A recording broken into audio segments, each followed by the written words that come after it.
Welcome back. It's an interview or discussion today from the Marx Engels Lenin Institute. And today I'm joined, this time on video, by Comrade Slava of the Revolution Report. Welcome back to the program, Slava. Hi, Alex. Thank you for having me back. It's a pleasure. And yes, the reason why we're here today is to discuss the interview, which has been the hit of the year, I think, in news terms, which was between American talk show host Tucker Carlson and the president of the Russian Federation, Vladimir Vladimirovich Putin. And this was, of course, focused primarily on the war in Ukraine.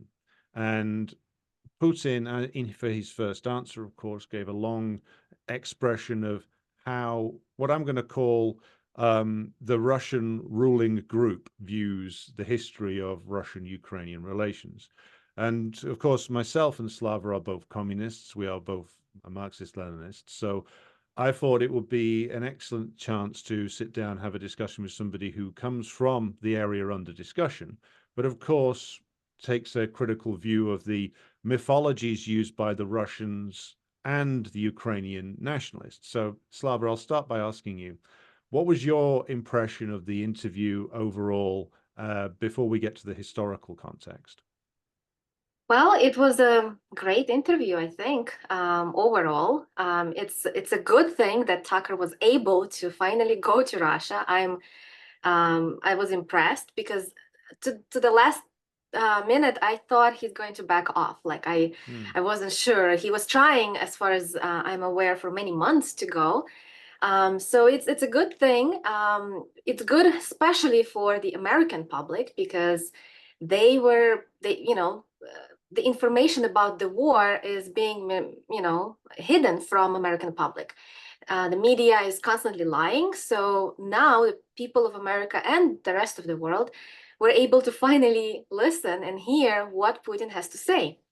Of course, as you said, the first half of the interview was a little bit weird. It was like a history lesson from Putin, and I think neither Tucker nor his team expected that, and it was a little bit weird for everyone else to go into a millennia of history between Russia and Ukraine.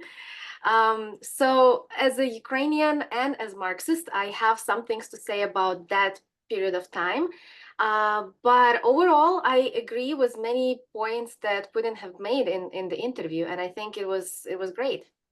Yeah, it was certainly it's an education for certainly Americans to watch, and I think it was something that no, I think one of the reasons why people are impressed with this because none of the leaders in the West could sit down for 2 hours and actually answer questions. Certainly not Biden. Trump Yeah. probably could, but I doubt that there would be much sense made there. It would probably mostly be grievances and sort of anger at the media. I wouldn't say that any British prime minister in recent years could have done that. So I think a lot of people are impressed just because of the fact that Putin has a certain intellectual level which none of his equivalents in the West are capable of showing.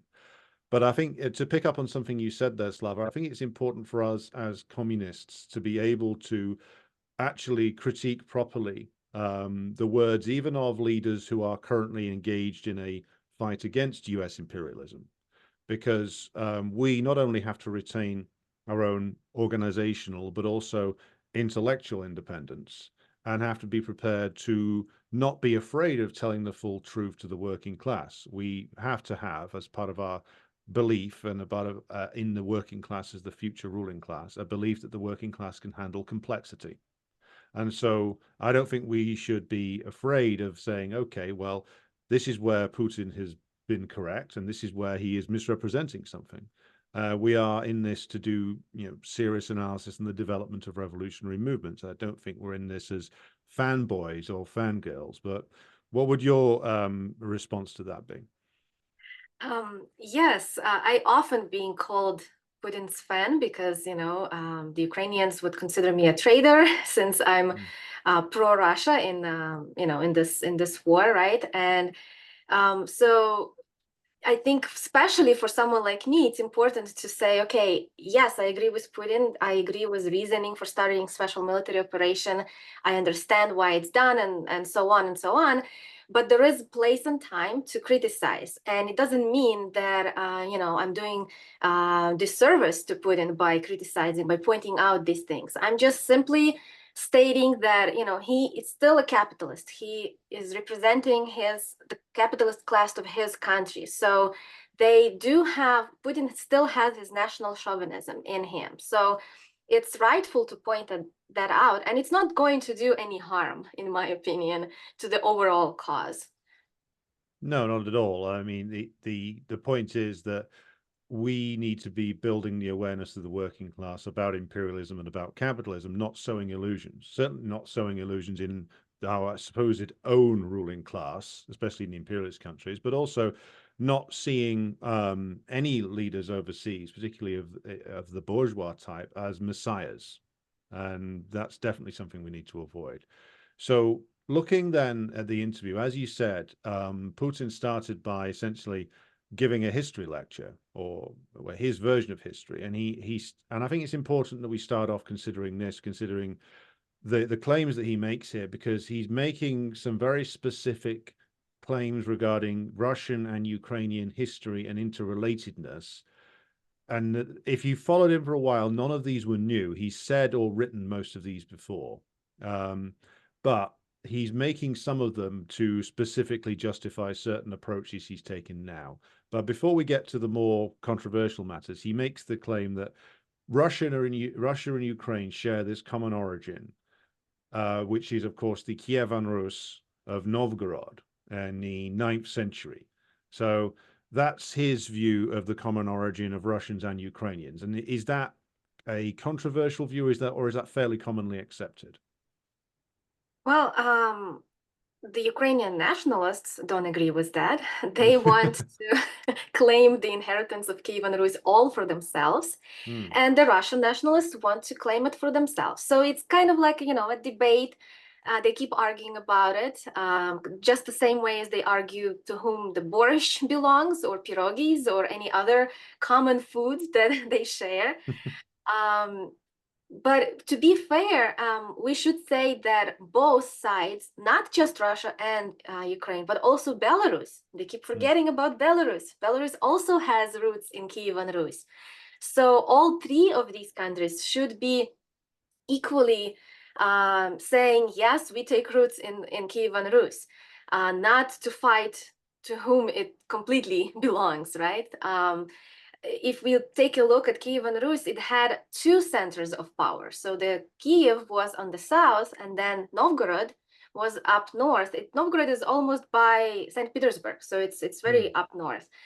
And these two cities, basically, they had like different dialects, so they were all speaking Old Slavic language, and but the dialects were a little bit different, and it's from that Novgorod dialect that the Russian language takes root, and the Kiev dialect is where the Ukrainian language later developed from. So after the breakup of the Kievan Rus in the 13th century, the eastern parts of the Rus, including what's now Moscow, they came under the Tatar and Mongol rule, and then they fought with them, and then they unified the territories, and it became like a kingdom of Moscow. And then the southwest territories of the former Kievan Rus, they formed a different kingdom. It was called Kingdom of Ruthenia. And it was like a short-lived kingdom, probably for around 100 years. And then after it broke, then all of the modern Ukrainian territories fell under the rule of Lithuania and Poland. So when Putin is talking that, Russia takes root in Kievan Rus, he's right, he's correct. The problem I have with this is he calls these territories, the southwest territories of Kievan Rus, which are now modern Ukraine, he calls them historically Russian territories. And I think it's okay to call them historically Russian, but after the 16th century. And we'll get to that later. Hmm.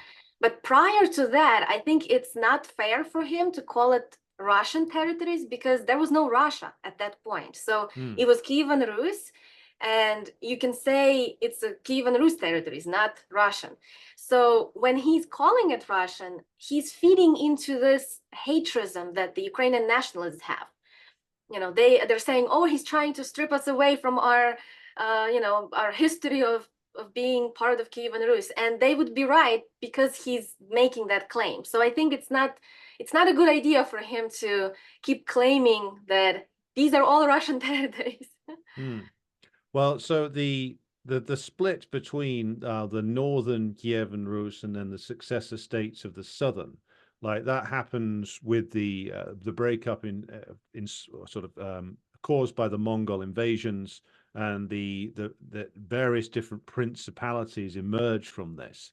So, I mean, every nation has its mythologies, of course. Certainly, the British nation has enough of them. So, yeah, the Russian nationalists claim this 1,000-year-long history going back to 882. So like an uninterrupted history, which really isn't uninterrupted. There's plenty of other principalities that emerge in the northern part of the old Kievan Rus. There is, of course, as you mentioned, Belarus. Though interestingly enough, I'm sure you're aware, but I just found out there's this old Soviet monument to the Three Sisters, isn't there? Which is Belarus, Ukraine, and Russia, which is exactly what you were talking about there. But everybody forgets, but I'm sure Lukashenko will remind them. So But the to move, Soviets were looking at this from a proper perspective. They're like, we're three brotherly nations, and we should remain as that. Yes, exactly. And we'll get to later on in the discussion the claims Putin was making about the view of the Yeltsin leadership after 91, because I think that's important to come back to. But he spent also quite a lot of time talking about the Polish-Lithuanian Commonwealth. So it's not just the Polish nationalists who are obsessed with that.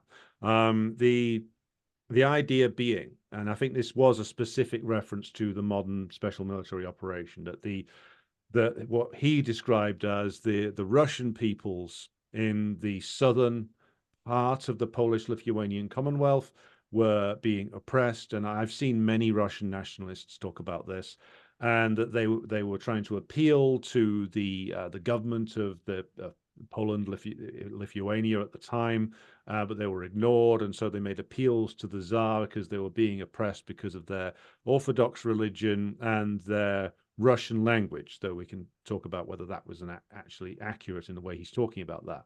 So that's clearly a reference to, what has been going on in what was Eastern Ukraine, now Western Russia. And he's clearly drawing a comparison there. So what's your opinion on his approach to that particular historical question? Is he being accurate, or is he, shall we say, amalgamating somewhat? Well, to be short, he is correct. That thing actually happened. So he's historically accurate, but his interpretation of that particular time of history is slightly incorrect, in my opinion, because so he's talking there about 17th century, and he's talking about Zaporozhye Cossacks. So as I said earlier, after the breakup of the Kievan Rus, the Southwest territories first formed their independent kingdom of Ruthenia, but then it broke down and got under control of Polish-Lithuanian Commonwealth. But then in this, like the modern central Ukraine area where the Zaporozhye is, there were Cossacks, and Cossacks means the free man. So they were fighting for their independence. So they were constantly in battles with the Poles. And what's important to note at this time is that's the time that the Ukrainian so-called identity was starting to form, because Putin likes to just claim that these were Russians, but we have to remember that from the time that the Kievan Rus had broken down, which is 12 something, so 13th century, and now we're talking about 17th century. So we have 400 years, 4 centuries of two parts being separate in complete isolation. So the Russian kingdom, right? They up north, they were developing their language and their culture separately from these original, beginning of the Ukrainians, right? So the Cossacks started using the word Ukrainian, which means on the border or on the outside, on the outskirts, right? And there is actually like historical evidence, written evidence of the first times of using Ukrainian language. So there are some documents from 17th century that show that this language they were using is different from Russian. Therefore, it's historically inaccurate to say, no, Ukrainian didn't exist at that point. It was just in its beginning stages of forming the Ukrainian language, Ukrainian culture, and it continued to evolve. So that language, that Ukrainian of 17th century is different from the today's Ukrainian, right? Just like the 17th century Russian was also different from, is different from right now Russian language. Because that's what's happening, the culture and language, they evolve and they keep on changing. So by Putin saying that these are the Russians asking for help from Russian Empire, from the Kingdom of Moscow, it's not accurate. He shouldn't say that. It's the Cossacks who were trying to be independent, but they couldn't handle it on their own, and they were suffering at the hands of Polish-Lithuanian Commonwealth. That's correct. And also when they have started like asking for help, Putin makes it simple. He makes it sound like, oh, they just applied, they filled the application and it was satisfied within a day. They applied in 1648, and the Treaty of Pereyaslav was signed in 1654. So it took them 6 years to make it happen, right? So that means that there was some difference. There was some back and forward. It wasn't just as simple as, oh, please help us, and they rushed in and then helped them. So in that sense, like if he brought it up to compare it to what happened with Donbass, I understand this reasoning. This logic is valid, But in Donbass, the people actually felt themselves as native ethnic Russians. But I don't think that's a fair point to say about the Cossacks. Cossacks didn't feel like they were Russian. They thought of themselves as different from both the Polish and the Russians. So that's why I think it's good to note that that's the beginning of Ukrainian identity, which later developed in following centuries.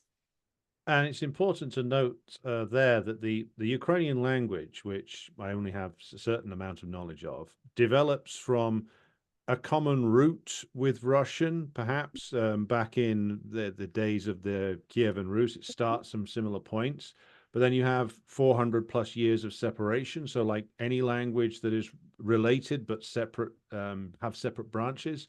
It includes Ukrainian now, if I'm right about this, includes elements of Lithuanian, elements of perhaps Polish as well, that makes it read and sound and is spoken a little bit differently to Russian. And that's obviously the influence of the Polish-Lithuanian Commonwealth.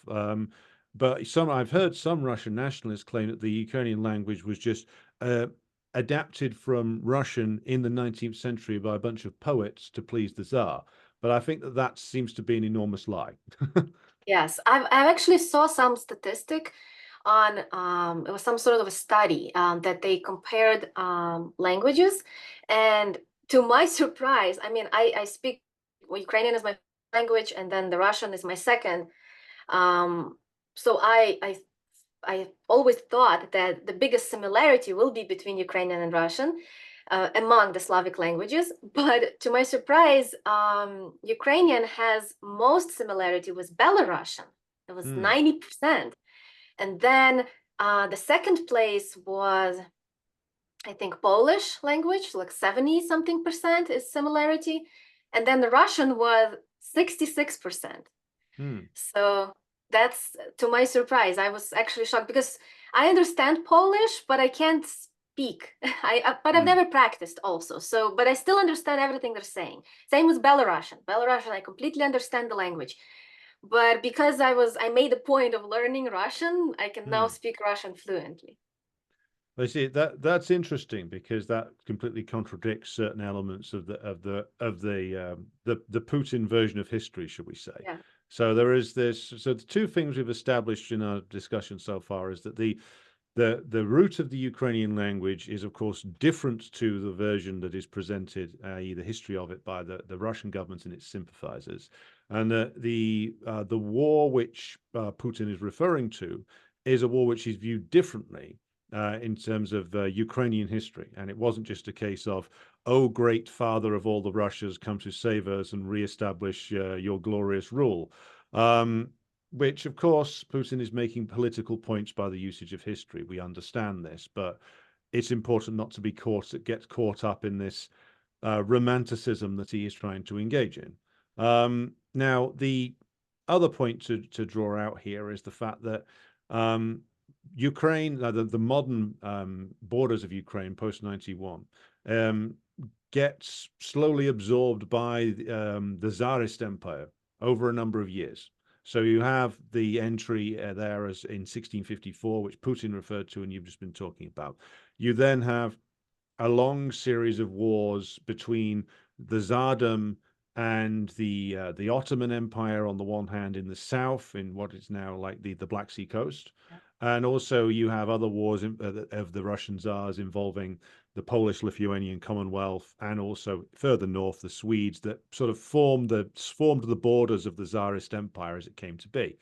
But the claim then that Ukrainian nationalism only comes from the 19th century doesn't seem to be strictly accurate either, given that the land that is now Ukraine was put together by a series of conquests, and so therefore, well, if we're going to go down the road of historical comparisons, well, then the Turks have a claim for ancestral history if we're talking about the Black Sea coast as well, given that they occupied it for hundreds of years. I mean, I don't think that's an unfair comparison, but nobody tell Erdogan, for God's sake. I know, right? And Putin forgot to mention that that treaty that they have signed, between the Cossacks and the Kingdom of Moscow, it wasn't like, okay, we're absorbing these territories, now you're Russian. No, the Cossacks made a point of negotiating for their continuing to have certain autonomy. Like they didn't want to just become one of, just like a territory. They still wanted to have their own like hierarchy of, they still wanted to have a hetman, which was like their leader. And they kept on doing that for a little bit of time. But unfortunately, like the guy who originally signed the treaty, Bogdan Khmelnytsky, after he passed away, and there was other hetman in the beginning of 18th century, this one guy, his name is Ivan Mazepa, and he was very ambitious, and he wanted to get for Kazakhs independence back. So not only Russia at that time was fighting with Poles, with Ottomans, they had to also fight with their own rebellious Cossacks, these Ukrainian, Cossacks who were, if they didn't have that nationalist identity thing, they wouldn't be fighting for freedom, for independence, right? So we can't just say, oh no, it all started in 19th century. No, we can see the evidence throughout the history that the Ukrainians were trying to revolt and they were trying to separate. Of course, during Catherine the Great, she didn't take it too serious. She just crushed it all. She was ruthless. She was just like the previous rulers. They were tolerant, but she wasn't. That's why Ukrainians hate her so much, because she was like, she didn't tolerate at all any of the ambitions of Ukrainians. She just crushed it. And also throughout that time is when the Ukrainian language started going into the decline, because the Russians viewed it as a risk, right? So if we allow this culture and language to flourish, then they would want to separate.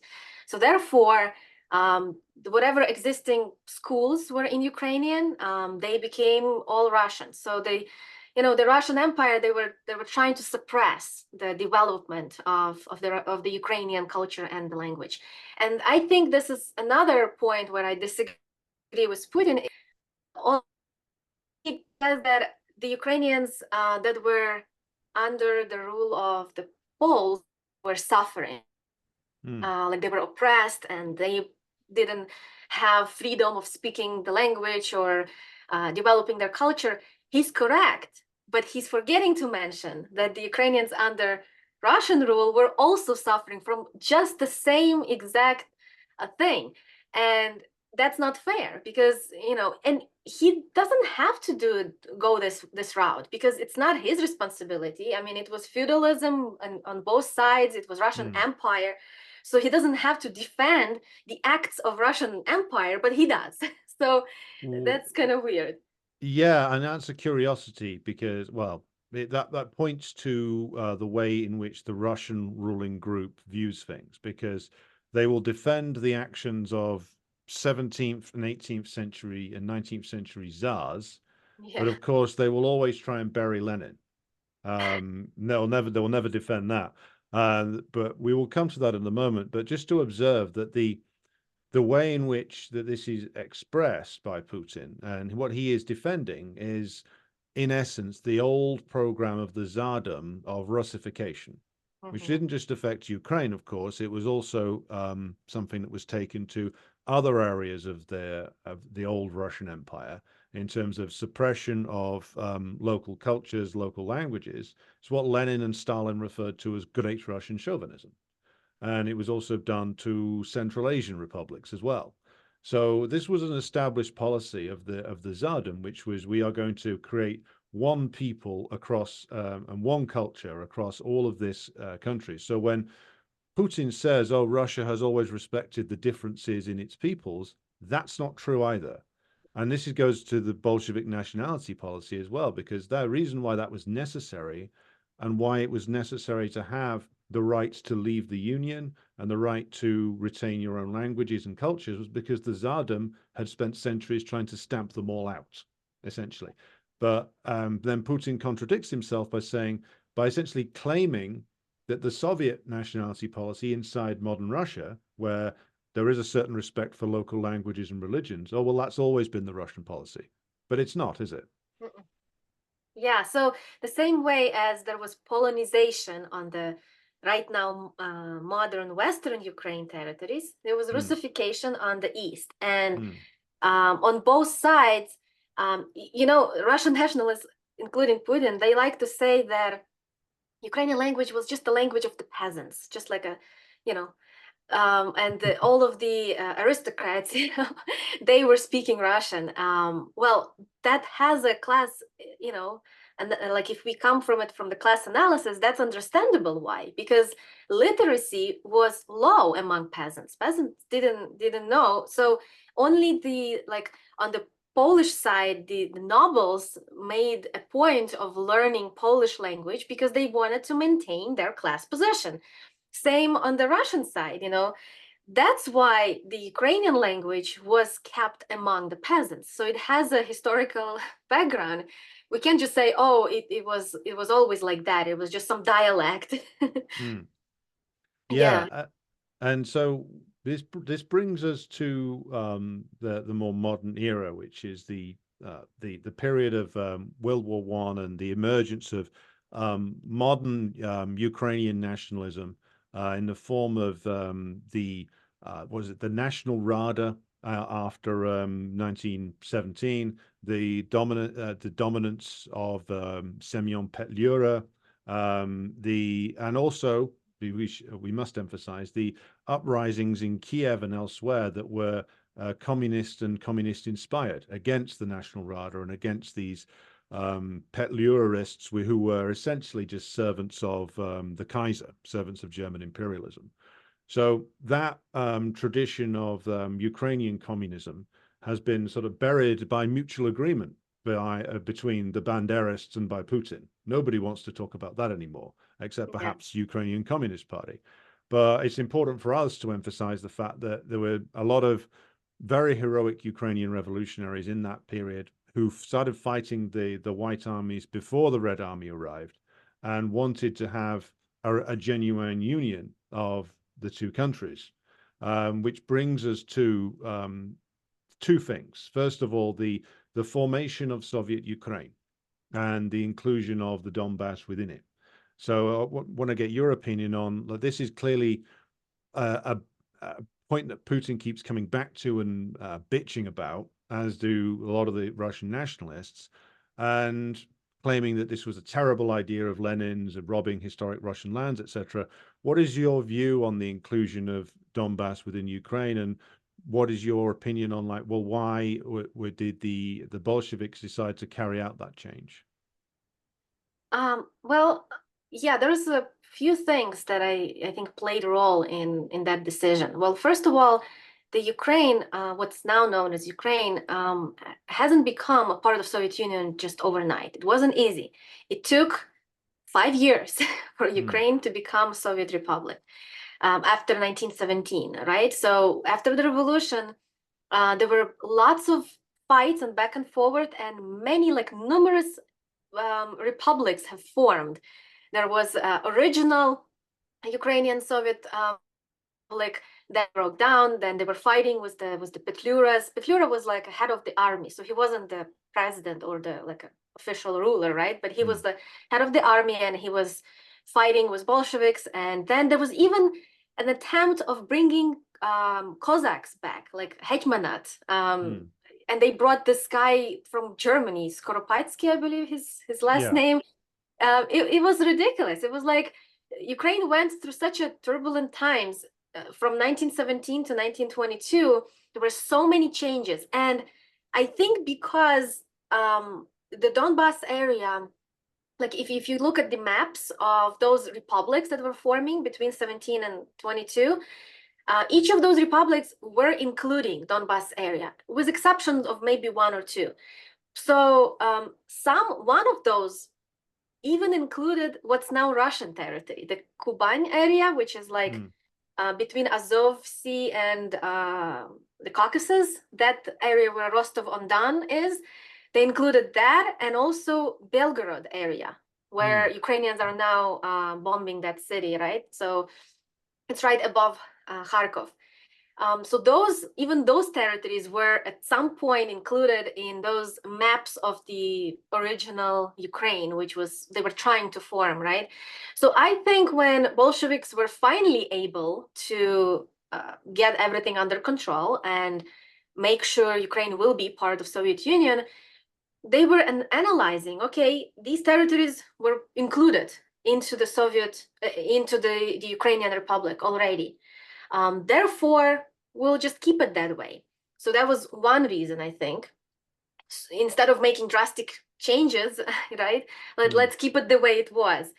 And then the second thing is probably Lenin and the other Bolsheviks were like, okay, we need to give Ukraine some sort of industrial base because it's mainly agrarian country. So any republic, because under Soviet Union, they all had all the republics still had their own, like to some sort of autonomy, right? They had the right to get out and stuff like that. So they wanted them to be equally in like sufficient in economy, right? Mm. So therefore, Donbass is an industrial center, and even before the revolution, that was developing. Right, I saw some census from 1897, and the Donbass area had 50-50 Ukrainian speaking, 50% Russian, but the Ukrainian speaking were mainly the agrarian, not Mm. the urban, and the urban were the Russian speaking workers, the industrial workers. So throughout the industrialization, that Donbas area was formed. And I think that was the main reason behind the decision of including Donbas into the Ukrainian Soviet Republic, Yeah. which is great. I mean, that was a Mm. smart decision. So I disagree with Putin on this. I think it Yes. was good because they were not thinking that something like what we have now is going to happen. They were thinking, Mm. okay, we're going to be living happily ever after like this. Mm. Nothing is going to change. Yes, and I'm imagining growing up in the Ukrainian SSR, as many generations did, and having relations in Russia was just, it wasn't a big deal because it was all, yes, Ukraine were, and the other republics were autonomous. Ukraine and Belarus were members of the United Nations, even because they were regarded as separate countries in a union. Yeah. But it was like me driving to Scotland or me going to Wales, basically on a much bigger scale. Like you wouldn't think twice about it. It was just a matter of course, but it only starts to matter, of course, when we get to that later period and we get to both Russian and Ukrainian separatism coming out, which we'll get to in a moment. But the other thing I wanted to ask you about was the Ukrainization policy that was mainly associated with Stalin and the Stalin period. And again, this is something which is a massive bugbear, should we say, of Russian nationalists, saying that with you forced all these Russians that you put in Ukraine to become Ukrainians. So again, this seems to be separated from the reality of the policies pursued by the Stalin era Soviet government that I have researched, which is that they were aiming to promote the local languages and local cultures. So Ukrainian was taught in the schools alongside Russian. And if you were in Belarus, Belarusian was taught alongside Russian as well. So that doesn't seem to me to be imposing or removing Russian culture. It's just making sure that the Ukrainian traditions and language we've been talking about were actually preserved and actually were made available to everybody through mass literacy and things like that. But what is your view on the subject?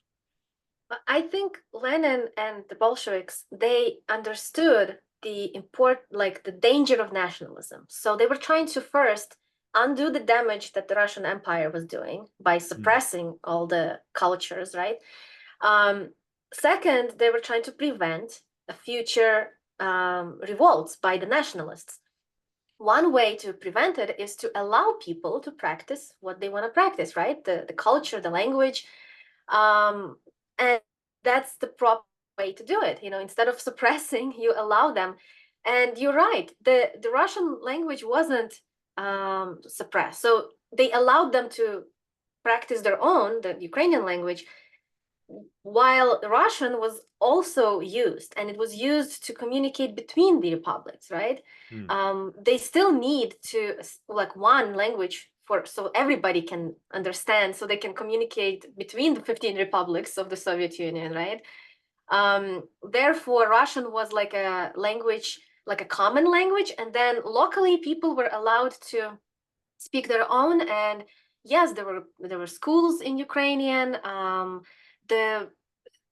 Another thing is, remember I was saying that Ukrainian was mainly the language of the peasants who were illiterate. How are you going to teach people Marxism and communism if they're illiterate?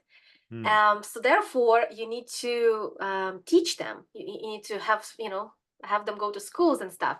And if their language is Ukrainian, then it's easier to teach them in Ukrainian language. That's what they're familiar with. Because I can just imagine if Bolsheviks were trying to teach people only in Russian, there would be revolts. There would be people fighting and not accepting it, because that would be foreign to them. So it's better to teach people in their native language. And then after they get educated in their native language, then they can learn the Russian language to communicate with other Soviets and build a great country. So I think this was a great move by Bolsheviks. Because statistically speaking, we can see literacy went up like magic, right? From what was it? It was like 85%, I think, in 1935. The literacy among Ukrainians became 85% from I don't know, maybe 20% in the end of 19th century. So during Russian Empire, it was like 20% of Ukrainians who were illiterate. And then the Soviets, in matter of 2 decades, they were able to bring literacy up so much. So that means their approach of this Ukrainization was correct. So I completely agree with it. Yeah, and it was also the Soviet nationality policy wasn't about promoting separatism or anything like that. It was an approach to a nationality policy that was based on an analysis of the Marxist concept of viewing it as a whole, don't view anything as separated from the the full picture, so to speak. So you can't just carve off, as the Ukrainian nationalists try to do, Yeah. language and certain forms of culture without, and then disconnect that completely from the economic base and also the question of which class rules, because it's very convenient for them to ignore all of that because it's the bourgeoisie who rule in service to US imperialism. So you don't want to talk about that. You just want to talk about language. You just want to talk about which alphabet you use in the school books, Yeah. And same with the Russians, which is that they don't want to talk about the basis of the state and which class Mhm. rules. They want to, restore the Tsarist era flag and talk about pride and all these other things that appeal to people's sense of romantic visions of nationhood, but they don't want to talk about the reasons for that Ukrainization policy, the reasons for the Soviet nationality policy, because that takes you back in the direction of, or realizing that only a proletarian state can properly express culture in a way which is actually not chauvinistic, because Mhm. the proletariat is the universal class, whereas the bourgeois want to express it in this incomplete and chauvinistic fashion because the chauvinism is there to cover their class rule. That's true in British terms, and we have the imperialist question as well thrown into that. And it seems to me to be also true in the form of all forms of nationalism in Ukraine and Russia as well. Yeah, there might be one more reason that I forgot to mention for the Ukrainization. I think the Bolsheviks, the Soviets, understood that since the western part of Ukraine wasn't part of Soviet Union at that time, Mm, it was part of. So first, it was part of Austria-Hungary, right? And then after the World War I, it became part of Poland. And during that period of time, in the end of 19th century, beginning of 20th, um, the Ukrainians living on those territories of Western Ukraine that were under Austria and Hungary, they went through the period of building this nationalism, and also they were like printing books in Ukrainian. There were schools in Ukrainian. So, and Austrians, Austrian-Hungary Empire allowed that. So there was this rise of everything in Ukrainian, right? Literature in Ukrainian in that area of modern Ukraine. And I'm sure Bolsheviks were aware of that. So if the only literature existing in Ukrainian language is coming from the nationalist point of view, then you want to produce something that will counteract that. So mm. I think that was another reason why they wanted to do this Ukrainization. So there will be literature in Ukrainian about communism, about Marxism, about proletariat, all that kind of stuff, not just nationalist. Yes. Yeah, so I think that's probably even more important, the reason they were trying to combat that Ukrainian nationalist literature that was coming from the West. Yeah, that's a good point, and you can't combat it by either ignoring it and just pretending that it's not there. So you need to speak to people in the language that they actually use, Mhm. and that's true of communist movements all the way around the world. Like it's Yeah. why they always sought to have the Communist Manifesto translated into as many different languages as possible, because it's no good approaching some peasant in who's working a field somewhere, telling him about communism in a language that he doesn't speak. You know, that would be disastrous. But I'm sure some people have tried that. Um, now, the other point, and this is Putin mentioned some curious things in the interview, and I thought this was the first time he'd addressed the question of the collapse of the Soviet Union in this certain way. And previously, he's blamed the Bolshevik nationality policy. He's blamed Lenin. He said at certain points that the collapse was a tragedy because suddenly millions of Russians were left without a home. But of course, millions of other nationalities were also left homeless because the Soviet Union had been the home to all of them. Yeah. But also, in this interview, he said it in a different way, though, which is that he said that the Russian leadership took the lead role in the collapse of the Soviet Union. She hadn't, to my knowledge, he's not said it in that way before. Do you see it the same way? I haven't heard him say that with that way I don't before. remember him saying that before. So it's an admission of the fact that when we get to the discussion of the breakup, he's blamed a lot of other groups before, including Ukraine. But this was principally Yeltsin, not just Yeltsin, but his clique in Moscow. Admittedly, the Belovezh Accords were signed by Yeltsin, Kravchuk from Ukraine, and Shukevich from Belarus. The other republics were left out. So it's interesting that he's now admitting that not only was it the Russian leadership that was the driving force there, because it's obviously the biggest single constituent entity in the old USSR, but also that they did it specifically to take their place in the US-led international order. So he specifically said that. I was rather surprised, and a lot of Russian communists got very agitated about that, and quite rightly so. So we've all suspected that for many, many years. But I wondered how you view it, being somebody who grew up in Ukraine post 1991, because he also says in the interview with Carlson that, well, the Russian rulers then, Yeltsin and co., expected just to continue doing business with Ukraine, and that there would be no significant difference there. So I wondered if you could comment on those two things. First of all, his admission of the Russian primary role in the breakup of the USSR, and also the relations between the Ukrainian and Russian capitalist classes after 1991. Yeah, I think Putin started saying it now because of the audience he was addressing. He was addressing Tucker Carlson's audience, which is mainly the conservative Americans, and they are mainly anti-communist. So Putin is aware of that. Therefore, he started going on and on in his anti-communism, and he was like, we came to you and we said we want you now. We're bourgeois now. Like he was bragging about it. He was proud of the fact that he wanted to take all the credit for the Russians for the breakup of the Soviet Union. I don't think that's fair to say, because as far as I know, Kravchuk, who was the leader of the Ukrainian Communist Party Bureau, he became in 1989, I believe. And yes, as you mentioned, the Belovezh talks, he was there.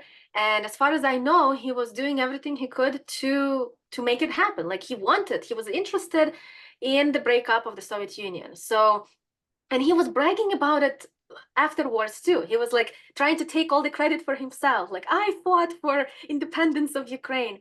He had opposition, like the main Ukrainian Soviet Supreme. The majority were for continuing Soviet Union with some reforms, right? So they didn't want the split of Soviet Union. But Kravchuk was he was convincing them for the breakup. And he had, ambitions of being the first president of Ukraine. So he had big plans, just same as Yeltsin, I believe. So they were opportunists. Each of them were trying to use this for their own benefit. They didn't care about the people. They didn't care about how it's going to affect millions. Kravchuk is still remembered among all of the Ukrainians. Like, they should be like proud and say thank you to him, right? Because they're all happy that they got independence. But no, they all despise him. They all criticize him. They say he was the worst. So he didn't achieve what he was hoping for. He was thinking that he's going to become this hero, national hero, that he gave them the independence of Ukraine.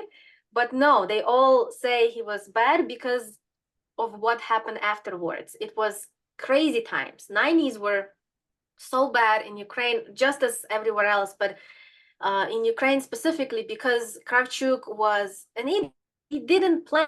He was just going with the wind. He was not like a risk taker type of a person. He was just going with the flow and allowing things to move the way they were. So the inflation was like so bad that, in the morning, the price of bread is this much. In the evening, it was like 3 times, 5 times more. There was a point where inflation was 10,000%. I think in 1993. It was so hard. People did all they could to survive. I remember growing up during those times, and The only way people could survive was like a trade, like local trade. Some people would go abroad and try to make money in Poland or other countries, but most, like my mom, she would just be like doing trading. She would like because there was electricity shortages in Ukraine, so she would like make her homemade candles and then travel to Odessa to sell those candles, and then bring like citrus fruit and sell it on the market in my local city. And this type of trade was the main way of people surviving, because most industrial factories, everything was closed down.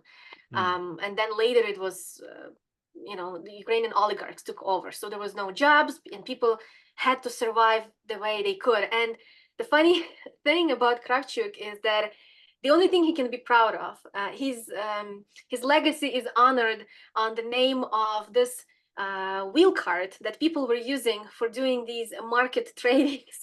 It's called Kravchuchka. It's like a steel cart that people would put bags or like stacks of boxes on, and It's then a they would, wheelbarrow. yeah. Yeah. So that thing was named after Leonid Kravchuk, the first president of Ukraine.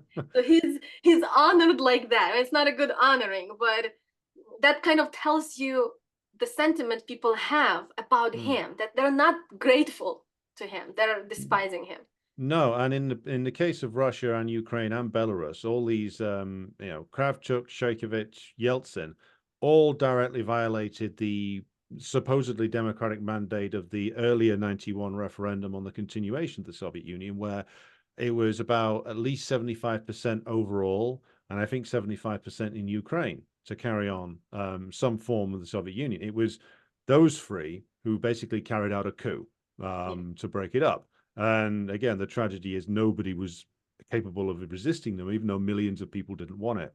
But to go to another point that Putin makes to bring this up to date, he states that 2004 so-called Orange Revolution that brings Yushchenko, the banker and American puppet, to power. He states that that was a coup and that was also American influence playing out. Clearly, that's true. But also, Yushchenko started bringing in the Bandera cult, if I'm remembering this correctly. And yet Putin is there on camera, shaking hands with him and smiling and doing business. And the Russian capitalist class didn't see any problem with this 20 years ago, did they? Yeah, that's true. Yeah, Yushchenko was like fighting with Yanukovych, Mm. and Yanukovych was more like he was actually pro-Russia. He was friendly with Putin, and but still, Russia didn't do anything about this so-called coup, right? They allowed Yushchenko, being backed by the West, to take over, to announce that the results of the election were not true, to go to a third round, which was non-existent in the constitution. They couldn't do that, but they did it anyway. So why at that point Putin wasn't doing anything? Why they didn't step in or at least try to do something and defend the Yanukovych? They came to his defense 10 years later, but what about 2004? Like why he didn't do that? But I think at that point Putin was not ready. Like he still had that mentality of, West, please accept us, we're one of you now. Mm. So it took him probably longer to realize that the West is not going to do business with Russia. They're not going to welcome them. So yeah, we can clearly see the evolution of Putin's anti-imperialist view. Mm. Yeah, it took him longer, which is to my surprise. I was expecting him, I mean, being born in Soviet Union and belonging to KGB and all that, I would expect him to have the knowledge, like at least some of the Marxist knowledge, right? But I think by the end of Soviet Union, it was not taught same way as No. in the beginning. Yeah, so everybody who were, especially the people who were moving up, the bureaucrats in the Soviet Union, they were just opportunists and they didn't care about Marxism or dialectical materialism. And we can see that by trial and error, Putin got to where he is right now. Now he Yes. understands what danger imperialism poses, but at that point, he didn't understand it. Mm.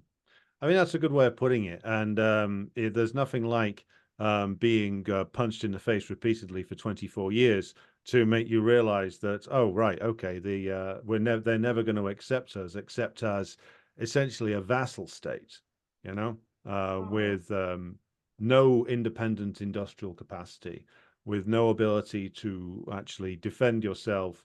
If you're prepared to essentially sign up to those conditions and indebt yourself massively to the US imperialists, then yes, they will accept you, but not under any other circumstances. Slava, that brings us to the end of the hour. I think that's been a really interesting analysis of the historical nature of the Putin interview. Is there anything that any remarks you want to close out with? Well, I would just say that regardless of if Putin is correct on some historical facts or not, regardless of his interpretation, he's still serving his role in this anti-imperialist fight, and we should respect that, give him credit for that. Um, not, if it wasn't him, it would be someone else. So we shouldn't glorify him and make a, like a hero out of him. So he's playing his role, and it's a correct role as of right now. So we're not Putin's fans, but we're not going to muddy him as well. We just have to be fair in our analysis. Yes, exactly. I think that's the an excellent way to end the discussion, Slava. Thank you for your time today, and also be sure to check out the work that Slava does on the Revolution Report. You can find that online and also on Telegram and Twitter, and we'll link to that in the show notes. All right. Thank you, and we'll be catching you again for the next program. Thank you.